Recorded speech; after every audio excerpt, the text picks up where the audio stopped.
Welcome to our channel Telugu Prabha. నేను మీ journalist Yagnamurthy. Manashankara Varaprasad garu megastar Chiranjeevi title role పోషించినటువంటి ఆ సినిమా థియేటర్లో 4 వారాల పైన పూర్తి చేసుకుంది, 4 రోజులు పూర్తి చేసేసుకుంది. ఎందుకంటే జనవరి 12వ తేదీ ఆ సినిమా వచ్చింది, ఈరోజు ఫిబ్రవరి 11. సో ఖచ్చితంగా ఆ 4 రోజులు అయిపోయింది. అయితే ఈ సందర్భంగా ఈ సినిమా ఇప్పుడు మన ఇళ్లలోకి వచ్చేసింది, అంటే ఓటీటీ ప్లాట్ఫామ్లోకి వచ్చింది, శాటిలైట్ కాదు. సో G5 తెలుగులో ఈ సినిమా ఇప్పుడు స్ట్రీమింగ్ అవుతూ ఉంది.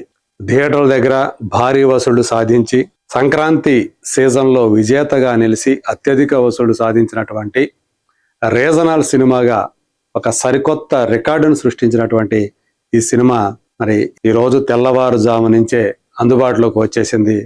సో ఖచ్చితంగా థియేటర్లో ఎలాంటి ఆదరణను సంపాదించుకుందో ఓటీటీ ప్లాట్ఫామ్ మీద కూడా అదే రకమైనటువంటి ఆదరణ సంపాదించుకుంటుంది అనేటువంటి ఆశాభావం అందరిలో కూడా వ్యక్తమవుతుంది.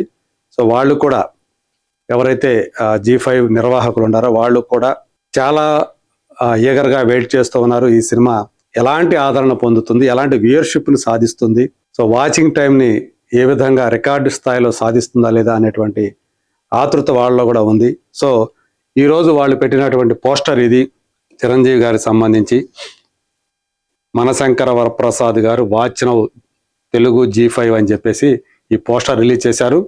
సో వాళ్ళు పెట్టినటువంటి పోస్ట్ ఇది. మనశంకర వరప్రసాద్ గారు వచ్చేసారో హో అని చెప్పేసి డప్పు కొట్టారనమాట. సో అయ్యే పెట్టారు మీకు. సో ఆ విధంగా అందరికీ డప్పు కొట్టి తెలియజేశారు, స్ట్రీమింగ్ నవ్వు అని చెప్పేసి పెట్టారు.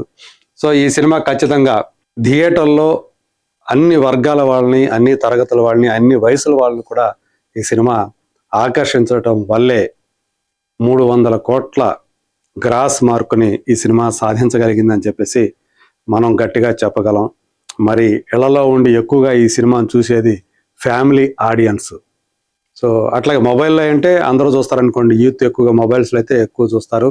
బట్ ఈరోజు ఇళ్లలో కూడా, అందులో అర్బన్ ఏరియాస్లో ఎక్కువగా ఓటీటీ అనేది ప్రతి ఇంటిలో కూడా కామన్ అయిపోయింది. కాబట్టి ఖచ్చితంగా ఇళ్లలో ఎక్కువ మంది ఈ సినిమాని ఫ్యామిలీ ఆడియన్స్ సకుటుంబంగా కూడా చూస్తారు అని చెప్పేసి ఎక్స్పెక్ట్ చేస్తూ ఉన్నారు. సో ఆల్రెడీ థియేటర్లో చూసిన వాళ్ళు సో మరోసారి అక్కడ కూడా చూసి అందులో ఉన్నటువంటి ఎంటర్టైన్మెంట్ ఏదైతే ఉందో లాజిక్స్కి నిమిత్తం లేకుండా, సో ఇది కేవలం వినోదాన్ని ఉద్దేశించినటువంటి సినిమా కాబట్టి, వినోదాన్ని పంచడమే దాని ధ్యేయం కాబట్టి ఆ రకంగానే తీసుకొని సినిమాని ఎంజాయ్ చేస్తారని చెప్పేసి మేకర్స్ అలాగే ఆ ఓటీటీ అధినేతలు వీళ్ళందరూ కూడా భావిస్తున్నారు.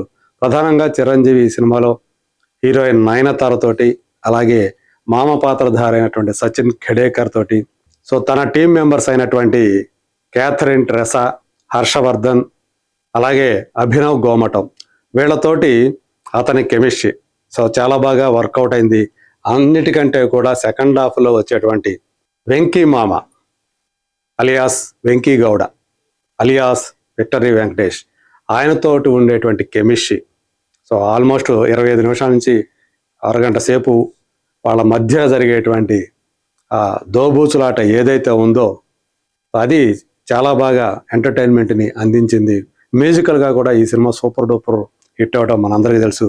భీమ్స్ సెసిరేలియో తనిచ్చినటువంటి ఆ పాటలకి ట్యూన్స్ చాలా బాగా రీచ్ అయ్యాయి, అన్ని పాటలు కూడా సూపర్ హిట్ అయ్యాయి. సో వీటిలో హుక్ స్టెప్ అనేది చివరగా వచ్చి సినిమా విడుదలకు ముందు ఆటా సందీప్ కొరియోగ్రఫీ చేసినటువంటి సాంగ్ సో ఒక్కసారిగా హైప్ని పెంచేసింది.